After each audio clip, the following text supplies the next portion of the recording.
जय बोलो देवादिदेव एकहतराट श्री भगवान महावीर स्वामी की जय जय जय। अहिंसा परमो धर्म की जय जय जय। परम पूज आचार्य गुरुवर श्री विद्यासागर जी महाराज की जय जय जय। बोले परम पूज आचार्य भगवंत समय सागर जी महाराज की, मुनि श्री प्रमाण सागर जी महाराज की, मुनि श्री प्रसाद सागर शीतल सागर संधान सागर जी महाराज की, पंच कल्याण प्रतिष्ठा महामहोत्सव की नमोस्तु गुरुवर, नमोस्तु नमोस्तु। पंच कल्याणक प्रतिष्ठा महामहोत्सव की मांगलिक शुरुआत आज यहाँ ध्वजारोहण के माध्यम से हुई। जब कभी भी किसी धार्मिक आयोजन की शुरुआत होती है, हम लोग उसे एक कार्यक्रम की भांति देखते हैं और 5, 7, 8 दिनों में उसे संपन्न कर देते हैं। लेकिन इसका जो वास्तविक लाभ हमें मिलना चाहिए, प्रायः हम उससे वंचित रह जाते हैं। उसकी केवल एक ही वजह है कि हम आयोजन तो करते हैं पर प्रयोजन को भूल जाते हैं। मैं आपसे पूछ रहा हूँ, इस पंच कल्याणक के आयोजन का प्रयोजन क्या है? आप तो यही उत्तर देंगे कि महाराज हमने मंदिर बनाया है, सबने मिलकर उसकी प्रतिष्ठा करनी है। अगर इतना मात्र प्रयोजन है तो ये बड़ा उथला है। अगर केवल इतने प्रयोजन से प्रेरित होकर आप पंचकल्याणक करा रहे हो तो एक कार्यक्रम बनकर रह जाएगा। और यदि इसके असली प्रयोजन को सामने रखोगे तो जीवन चमत्कृत हो जाएगा। क्या चाहते हैं? इस आयोजन को एक कार्यक्रम की तरह संपन्न करना या इस आयोजन के बहाने अपने जीवन को चमत्कृत करना? क्या चाहते हो? जीवन को चमत्कृत करना। तो इसके मूल प्रयोजन को ध्यान में रखो कि इस पंच कल्याणक का मूल उद्देश्य मेरे जीवन का कल्याण है। क्या है? एक बार गुरुदेव ने कहा था कि तुम लोग पंच कल्याणक तो कर रहे हो, मैं भावना भा रहा हूं पंचों का भी कल्याण हो। पंच जब प्रपंच में उलझ जाते हैं तो मामला उलट जाता है। हमारा उद्देश्य अपना कल्याण है, अपनी आत्मा का कल्याण है। इस पंच कल्याणक के संदर्भ में चूंकि समय बहुत हो गया है, 4 बातें आज कहूँगा केवल भूमिका के रूप में। पंच कल्याणक क्या है? पंच कल्याणक क्यों करें? पंच कल्याणक कैसे करें? और हमें पंच कल्याणक के बाद क्या करना है? 4 सवाल। क्या से क्या तक? ये पंच कल्याणक क्या है? 5 दिन का आयोजन नहीं। पंच कल्याणक हमारे जीवन के रूपांतरण का अनुष्ठान है। तीर्थंकर परमात्मा के साक्षात जीवन में पंच कल्याणक संपन्न होते। भगवान के गर्भावतरण, जन्म, दीक्षा, तप और ज्ञान प्राप्त करने के बाद निर्वाण की उपलब्धि के उपरांत देवों और मनुष्यों के द्वारा जो उत्सव मनाया जाता है उसे पंच कल्याणक कहते हैं। ये उत्सव, ये प्रसंग सारे जगत के कल्याण का कारण बनता, इसलिए इसे कल्याणक शब्द से अभिहित किया जाता है। भगवान का जीवन कितना महान है। गर्भ से लेकर निर्वाण तक की हर घटना में ये कल्याणक होता है। तो ये तो भगवान के साक्षात जीवन में पंच कल्याणक है। हम आप यहाँ पंच कल्याणक नहीं कर रहे हैं, पंच कल्याणक प्रतिष्ठा कर रहे हैं। क्या कर रहे हैं? पंच कल्याणक और पंच कल्याणक प्रतिष्ठा में क्या अंतर है? बहुत बड़ा अंतर है। पंच कल्याणक भगवान के जीवन में साक्षात घटित होता है और उनके गर्भावतरण से लेकर निर्वाण तक के काल में होता है। आज साक्षात भगवान नहीं है, पर भगवान की सन्निधि के बिना, भगवान की शरण के बिना हमारा जीवन अधूरा है। हम अपने अधूरे जीवन को पूरा करने के लिए भगवान के अभाव में भी भगवान का सानिध्य चाहते हैं और भगवान की अनुपस्थिति में भी भगवान की उपस्थिति का एहसास दिलाने के लिए हमने मंदिर बनाया और मंदिर को जीवंत बनाने के लिए पंच कल्याणक प्रतिष्ठा है।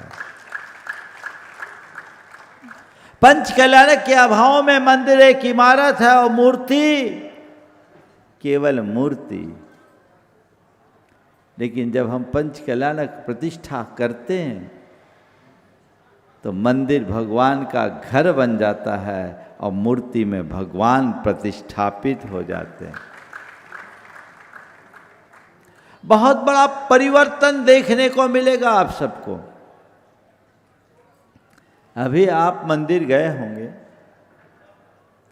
तो आपको मंदिर एक इमारत की भांति दिख रही है, क्योंकि अभी भगवान नहीं है, भगवान की मूर्ति विराजमान है। भगवान के विराजने से ही मंदिर प्राणवान बनता है। अब भगवान तो सिद्धालय चले गए, अब कैसे विराजेंगे? तो सिद्धालय में बैठे भगवान को जिनालय में बिठालने की तकनीक का नाम पंच कल्याणक प्रतिष्ठा है।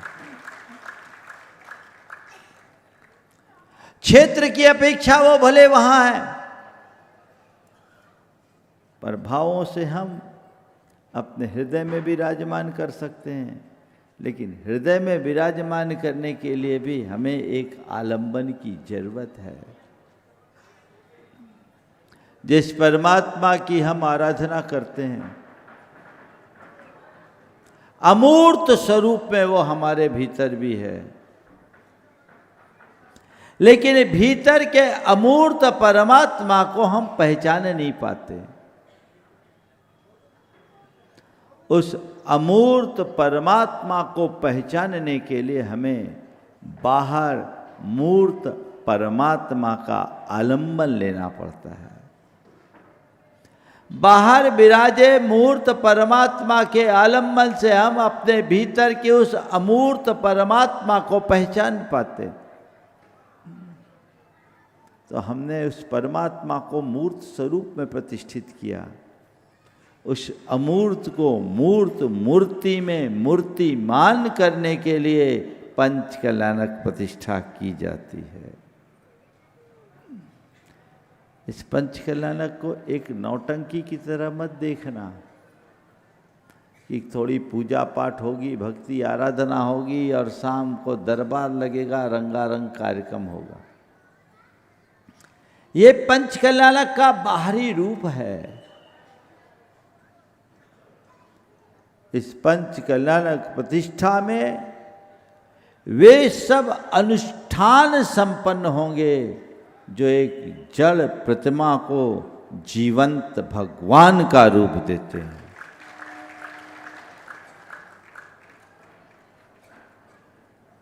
भगवान की प्रतिष्ठा पंच कल्याणक में होगा। कई बार लोग पंच कल्याणक को प्राण प्रतिष्ठा कह देते हैं। ये प्राण प्रतिष्ठा नहीं है, बिंब प्रतिष्ठा है। क्या है? जिन बिंब प्रतिष्ठा। जैन दर्शन में हमारे परमात्मा प्राणातीत हो गए। अब उनमें प्राण ही नहीं, वो तो ज्ञान प्राण है। उनके प्राणों को यहाँ प्रतिष्ठित नहीं किया जा सकता। जिस परंपरा में परमात्मा को सब प्राण माना जाता है, वहाँ उस परमात्मा के अंश रूप प्राण को बिंब में स्थापित किया जाता है। लेकिन जैन परंपरा के अनुसार परमात्मा प्राणातीत है। तो हम क्या करते हैं? बिंब प्रतिष्ठा करते हैं। बिंब प्रतिष्ठा में क्या करते हैं? उस मूर्ति में भगवान के सारे गुणों का आरोपण करते हैं। इसलिए जिन बिंब प्रतिष्ठा है। भगवान के गर्भावतरण से लेकर मोक्ष गमन तक उनके जितने भी गुण होते हैं, उन सारे गुणों का आरोपण जब एक मूर्ति में कर दिया जाता है, तो मूर्ति मूर्ति न रहकर भगवान बन जाती है। वो मूर्ति मूर्ति न रहकर भगवान के रूप में प्रतिष्ठित हो जाती है। तो पंच कल्याणक क्या है? पाषाण से भगवान बनने की प्रक्रिया है। अगर दूसरे शब्दों में कहूँ तो पंच कल्याणक क्या है? पामर से परमेश्वर बनने की प्रक्रिया है, कंकर से शंकर बनने की प्रक्रिया है, आत्मा से परमात्मा बनने की प्रक्रिया है, और जीव से जिनेंद्र बनने की प्रक्रिया है। इस प्रक्रिया को समझते हुए अगर आप पंच कल्याणक में भाग लोगे तो यह आपके जीवन का रूपांतरण करेगी। ये पंच कल्याणक क्यों किया जा रहा है? दूसरा सवाल, पंच कल्याणक इसलिए किया जा रहा है क्योंकि इसके बिना हम भगवान का सानिध्य और सामीप्य पा ही नहीं सकते। बोलो, भगवान के सानिध्य में जाना है तो क्या करोगे? हमारे पास कोई व्यवस्था है? भगवान तो हमसे 7 राज्य दूर पहुंचे हुए, और भूलोक की दृष्टि से देखें तो विदेश क्षेत्र में, वहां पहुंच पाना हमारे बस की बात नहीं है। तो कहते हैं मनुष्य के शरीर और सत्व में भले कुछ ना हो, पर उसकी श्रद्धा में अनंत शक्ति है। जहाँ हम शरीर से नहीं जा सकते, वहाँ श्रद्धा के बल पर जा सकते हैं, भावना के बल पर पहुँच सकते हैं। तो हम अपनी श्रद्धा भावना से भगवान को प्रतिष्ठित करने के लिए पंच कल्याणक करते हैं। पंच कल्याणक कराने का मूल उद्देश्य यही है कि हम भगवान का निकटता से सानिध्य प्राप्त कर ले, और जिसकी भावना प्रबल होती है वो पा भी लेता है। एकलव्य को द्रोणाचार्य का सानिध्य नहीं मिल पाया, लेकिन एकलव्य ने द्रोणाचार्य को की शरण स्वीकार ली, वो उनके शरणागत हुआ, तो द्रोणाचार्य की मिट्टी की मूर्ति से उसने वह सब सीख लिया जो अर्जुन जैसा धनुर्धारी साक्षात सानिध्य पा करके भी नहीं सीख पाया। आज हमारा इतना पुण्य नहीं है कि हम साक्षात भगवान का सानिध्य पा सके, लेकिन हमारे अंदर इतनी भावना जरूर है कि हम इस दौर में भी भगवान की सन्निधि पा ले। उसका ये माध्यम है पंच कल्याणक। बिना पंच कल्याणक के मंदिर नहीं, जिनालय नहीं, और बिना जिनालय के भगवान की शरण नहीं, और भगवान के शरण के अभाव में हमारे जीवन का उत्थान नहीं। बंधु, एक बात और आप सबसे कहना चाहूँगा। पंचम काल में भगवान का सानिध्य नहीं मिलता, लेकिन मुझे लगता है पंचम काल में हमें भगवान के सानिध्य से भी बहुत बड़ा लाभ मिल सकता है, मिलता है। चौथे काल में भगवान का साक्षात विचरण होता था, पर उस समय किसी को भगवान के पंच कल्याणक मनाने का मौका नहीं मिलता था। कोई को 1, कोई को 2, कोई को 3, कोई को 4, 5 कल्याणक मनाने का मौका किसी को नहीं, उसी को मिलता होगा जो भगवान के जन्म के पहले पैदा हुआ हो और भगवान के मोक्ष के बाद गया हो, है ना। कम से कम भगवान के गर्भ में आने के 8 बरस पहले जन्म ले लिया हो और भगवान के मोक्ष जाने के बाद यहाँ से सिधारा हो, और फिर भी उसना भी हो तो भगवान के पीछे पीछे घूमता हो, क्योंकि सारे कल्याणक तो वासुपूज भगवान को छोड़कर बाकी सबके अलग अलग हुए ना। बहुत दुर्लभ संयोग है।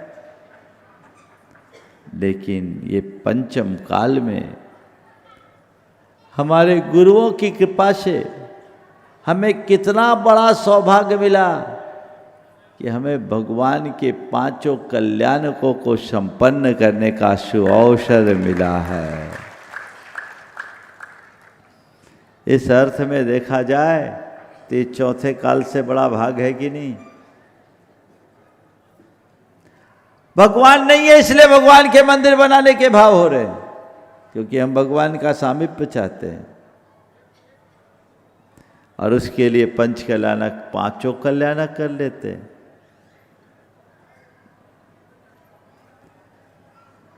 भगवान का जब 5 कल्याणक होता है तो कहते चतुर्निकाय के देव उमड़ घुमड़ कर आते हैं, पूरा स्वर्ग उनके चरणों में न्यौछावर हो जाता है, 3 लोक की संपदा उनके चरणों में आती है।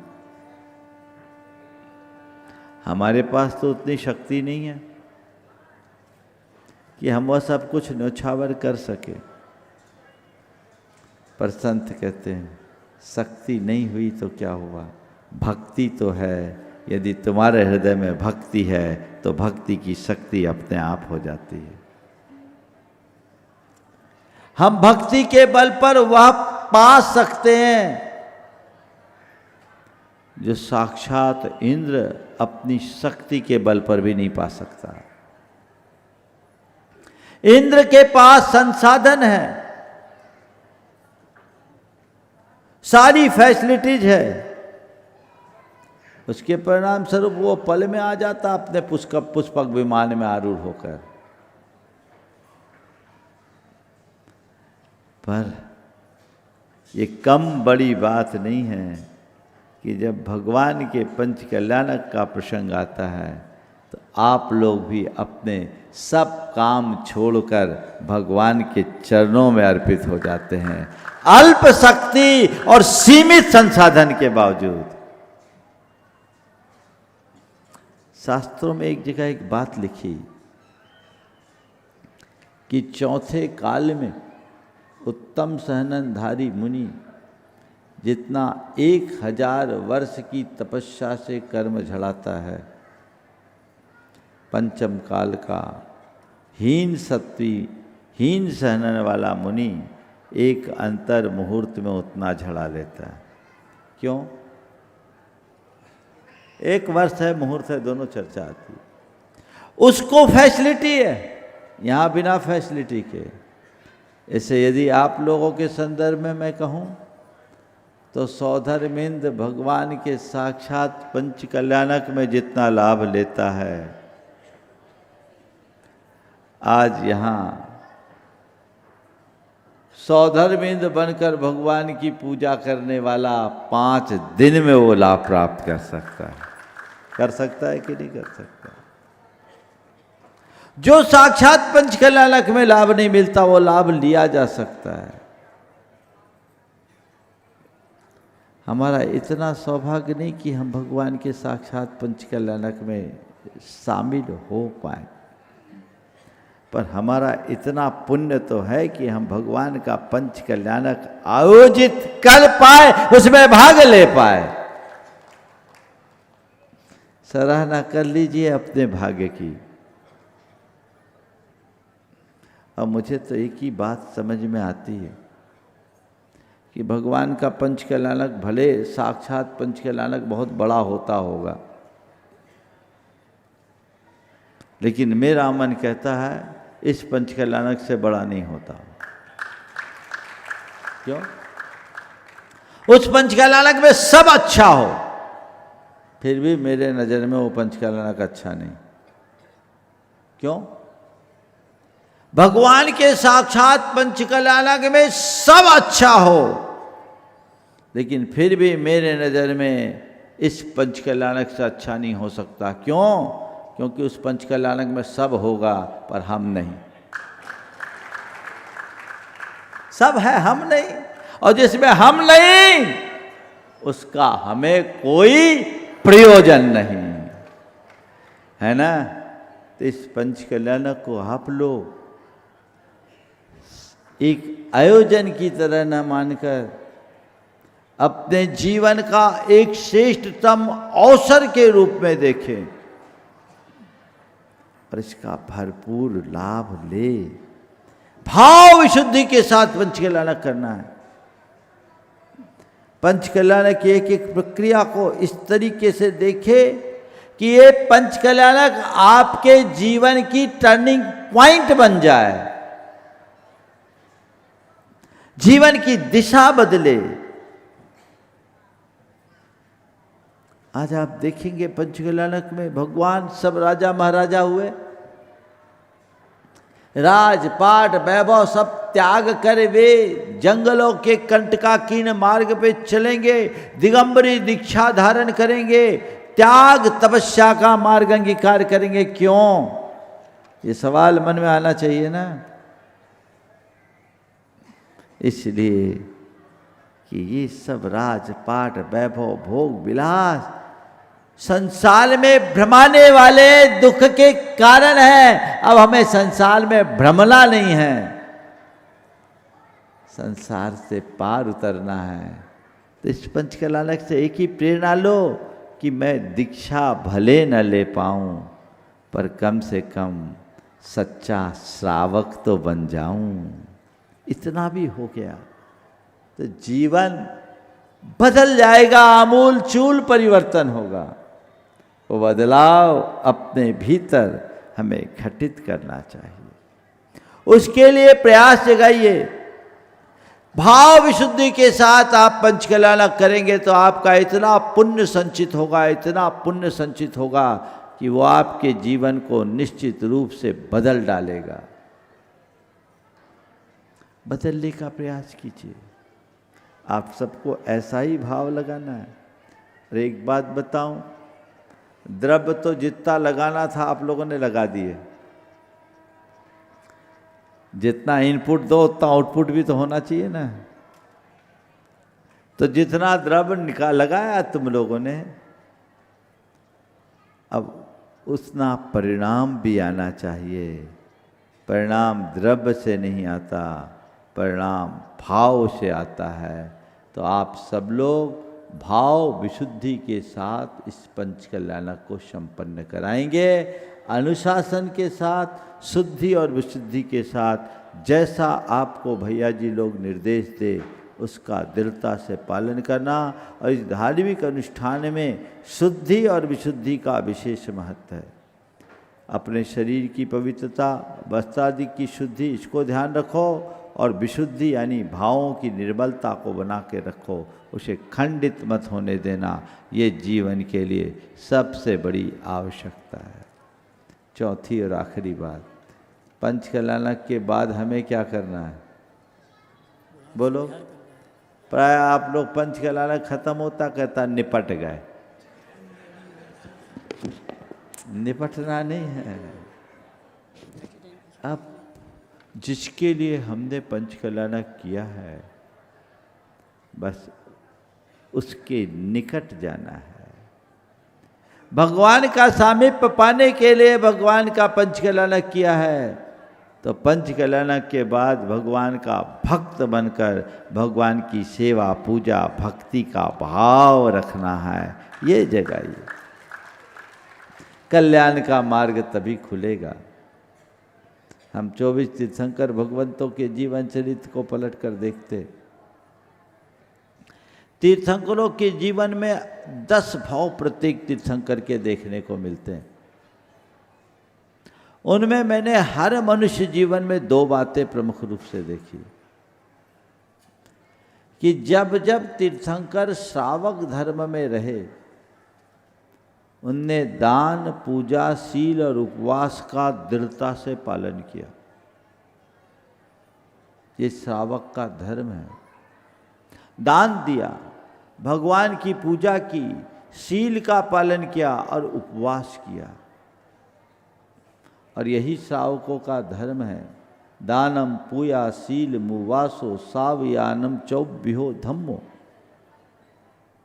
ये शास्त्र कहते हैं कि दान, पूजा, शील और उपवास ये श्रावकों का चतुर्विध धर्म है। उनने इसका पालन किया और मुनि बने तो कठोर तप किया, त्याग किया, संयम आराधा, उपसर्ग और परिसहों को सहा। क्योंकि दान और पूजा श्रावक का प्रमुख धर्म है, तो तप और ध्यान साधु का प्रमुख धर्म है। ध्यान अध्ययन साधु का धर्म है। उनने साधु जीवन में साधु धर्म को पाला और श्रावक जीवन में श्रावक धर्म को पाला। आप श्रावक हो तो पंच कल्याणक के बाद श्रावक धर्म को दृढ़ता पूर्वक पालना, दृढ़ धर्मी बनना। पंच कल्याणक के पहले तुम्हारी धर्म में जैसी श्रद्धा है, पंच कल्याणक के बाद यदि उस श्रद्धा में प्रगाढ़ता आई तो समझना हमने कोई पुण्योपार्जन किया है। ये उसका प्रमाण है। तो इन बातों को सभी को ध्यान में रखना है। अनुकूल संयोग बहुत दुर्लभता से प्राप्त होते हैं। आप सबको ये संयोग प्राप्त हुआ है, इसका लाभ उठाएं। आज इस पंच कल्याणक की मांगलिक शुरुआत उत्तम चंद जी, विनोद जी, प्रमोद जी, पूरा कोयला परिवार एक साथ यहाँ एकत्रित होकर आया है, उनके कर कमलों से हुई। इनसे कुछ प्रेरणा ली जा सकती है। देव गुरु और धर्म की सेवा से लौकिक और लोकोत्तर उन्नति कैसे होती है, ये बात देखना है तो उसके लिए परिवार उदाहरण है। अभी विनोद भाई कह रहे थे कि हम लोग जीरो थे, पर जीरो थे, हीरो नहीं बने। मैं हीरो नहीं बोलूँगा। आप जीरो थे और आपके हृदय में गुरु भक्ति का अंक लग गया तो 1 के 10 और 10 के 100, 100 के 1000, 1000 के लाख बन गए। तुम अपने आप को जीरो मानो और गुरु भक्ति के अंग से जुड़ जाओ। तुम्हारा मूल्य और महत्व दोनों बढ़ता जाएगा। आज ये परिवार हर धार्मिक कार्यक्रमों में बढ़ चढ़ करके हिस्सा लेता। मैं तो इस परिवार को देवरी से जानता हूँ। जब देवरी में इन लोगों ने मंदिर में अपना योगदान दिया, उसकी प्रतिष्ठा होनी थी। जबलपुर में एक दिन मुझे बुलाया, बोला देवरी का पंचकल्याणक है, गजरत है, तुम चले जाओ। अमरकंटक में भी इन लोगों का बड़ा योगदान है, एक परिवार करा रहा है, बड़ा योगदान है, करा लो। महाराज जी आप? बोले मैं तो थक गया, तुम चले जाओ। बोले मुझे अकेले जाना? बोले नहीं, समता सागर जी हैं और निश्चय सागर को घुमा लो। मुझे अकेले को बुलाया था गुरुजी ने जबलपुर में। ठीक है, गुरु आ गया। फिर हमने कहा, उनने धीरे से कहा वहीं से सागर भी चले जाना। मतलब सागर तो अकेले नहीं जाएंगे महाराज, सागर आपको भी चलना पड़ेगा, क्योंकि सागर के लोगों की भावना, या फिर और संघों को भेजना। बोले ठीक है मैं देखूंगा, तुम लोग जाओ। हम लोग बिहार किए, सहजपुर गए, दूसरे दिन सहपुरा आए और दोपहर में बिहार करना था। 1:30 बजे खबर आ गई, गुरुजी मड़िया जी से सीधे सहपुरा के लिए आ गए। हम बोले छोड़ो अब आगवानी की तैयारी करो। गुरुदेव की आगवानी की और गुरुजी ने आके कहा अब मैंने सोचा चलो इन लोगों के भाव बहुत हैं, मैं ही चला आता हूँ। ये कोयला परिवार को गुरु आशीर्वाद का उदाहरण है। 1993 की बात है, तब देवरी का गजरथ हुआ था। उसके बाद सागर गए थे, फिर बीना बारा आए, और तब से इस परिवार की यात्रा अविरल बढ़ी। आप लोगों ने सब जगह योगदान भी दिया। अमरकंटक में योगदान है, चंद्रगिरी में योगदान है, और उत्तम चंद जी के परिवार ने तो कटनी में कितना भव्य मंदिर बनाया है, अद्भुत। और बोहरी बंद में भी इनका बहुत बड़ा योगदान, बीना बारा में भी योगदान, राम टेक में भी योगदान, सब जगह योगदान। प्रेरणा लीजिए। गुरुदेव जो कहते हैं दानम दुर्गति नाशनम, उसका प्रत्यक्ष उदाहरण है ये परिवार। ऐसी भावना और प्रेरणा अंतरंग में जगा के रखिए। मैं सभी को बहुत बहुत आशीर्वाद देता हूँ। पंचकल्याणक में ध्वजारोहण हो गया, अगर अनुकूलता बन जाए तो समापन तक प्रतिनिधित्व मिल जाए तो सोने में सुगंध है। मौका तो सब नहीं तो जो हो सकते हो तो कर ही सकते हैं, है ना। जितना लाभ मिले उतना लाभ लेना चाहिए, ये आपकी कर्म भूमि है। मैं पुनः पूरे बुढ़ार वासियों के सौभाग्य की सराहना करता हूँ। आप लोग खूब उत्साह उमंग के साथ इस कार्य को कराएं। बंधुओं, छोटी समाज ने भी अल्प शक्ति और संसाधन के उपरांत जो मंदिर बनाया है वो बहुत भव्य और विशाल बनाया है। भगवान भी बहुत भव्य है। आपके भाव भी ऐसी भव्य और भव्यतर बने रहे। पंचकल्याणक की सानंद संपन्नता हो, इस भाव से, चूँकि समय काफ़ी हो गया है। बोलो अहिंसा परमो धर्म की। बोले परम पूज्य मुनि श्री प्रमाण सागर जी महाराज की।